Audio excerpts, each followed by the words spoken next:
Hi friends, YouTube videos చూసి మీరు income tax return file చేస్తున్నారా? అయితే ఈ వీడియో మీకోసమే. మనలో చాలామంది యూట్యూబ్ వీడియోస్ చూసి వాళ్ళ ఇన్కమ్ ట్యాక్స్ రిటర్న్స్ ఫైల్ చేస్తుంటారు. మరియు కొంతమంది ఒక సీఏనో లేదా ఆడిటర్నో కన్సల్ట్ అయ్యి వాళ్ళ ఇన్కమ్ ట్యాక్స్ రిటర్న్స్ని ఫైల్ చేయిస్తుంటారు. వీరిలో ఎవరు కరెక్ట్ అంటారు? ఇద్దరూ కరెక్టే. ఎలా?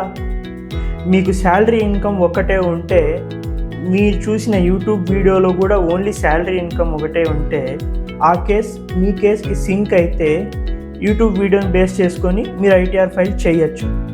కానీ అందరి కేసులు ఒకటేలాగా ఉండవు. ఫైనాన్షియల్ ట్రాన్సాక్షన్స్ వేరే వాళ్ళ ఫైనాన్షియల్ ట్రాన్సాక్షన్స్ వేరుగా ఉంటాయి.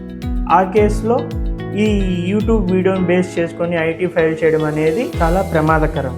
మీ కేసులో శాలరీ ఇన్కమ్తో పాటు అదర్ సోర్స్ ఆఫ్ ఇన్కమ్స్ ఉంటే, లైక్ శాలరీ ఇన్కమ్తో పాటు అనదర్ శాలరీ ఇన్కమ్ ఉన్నా కానీ, లేదా ఇన్కమ్ ఫ్రమ్ హౌస్ ప్రాపర్టీ ఉన్నా కానీ, లేదా బిజినెస్ ఆర్ ప్రొఫెషన్ ఇన్కమ్ ఉన్నా కానీ, లేదా క్యాపిటల్ గెయిన్స్ ఇన్కమ్ ఉన్నా కానీ, లేదా ఇన్కమ్ ఫ్రమ్ అదర్ సోర్సెస్ ఉన్నా కానీ, ఇలాంటి కేసెస్లో మనం యూట్యూబ్ వీడియోస్ని బేస్ చేసుకొని ఇన్కమ్ ట్యాక్స్ రిటర్న్ ఫైల్ చేయడం అనేది కరెక్ట్ పద్ధతి అయితే కాదు. చాలామంది ఏమనుకుంటారంటే, సీఏనో లేదా ఆడిటర్నో కన్సల్ట్ అయితే వాళ్ళు ట్యాక్స్ పే చేయిస్తారు, రిఫండ్ తెప్పియరు అని అనుకుంటుంటారు. కానీ నిజానికి సీఏ లేదా ఆడిటర్ ట్యాక్స్ కట్టేయడం వల్ల గవర్నమెంట్ ఇంకా వాళ్ళకి ఎటువంటి బెనిఫిట్ ఉండదు.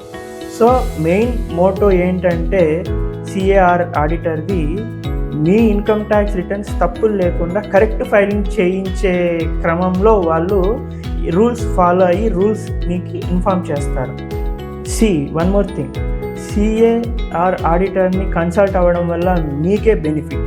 ఎలా అంటే, మీరు మర్చిపోయిన ట్రాన్సాక్షన్స్ని కూడా రిమైండ్ చేసి ఆ ట్రాన్సాక్షన్స్ని మీ ఇన్కమ్ ట్యాక్స్ రిటర్న్లో చూపించి దానికి తగ్గట్టుగా ట్యాక్స్ పే చేయించడం అనేది సపోర్ట్ చేస్తారు అండ్ హెల్ప్ చేస్తారు. That's all for now. మీకు లైక్ ఖర్చు కాకపోవచ్చు, కానీ ఈ వీడియో ఎవరైతే ఆ ఇన్కమ్ ట్యాక్స్ రిటర్న్ ఫైల్ చేస్తున్నారో వాళ్ళు తప్పుగా ఫైల్ చేయకుండా ఉండడానికి ఉపయోగపడవచ్చు. సో ఈ వీడియోని లైక్ చేయండి, షేర్ చేయండి, కామెంట్ చేయండి అండ్ ఫాలో కావండి. Thank you.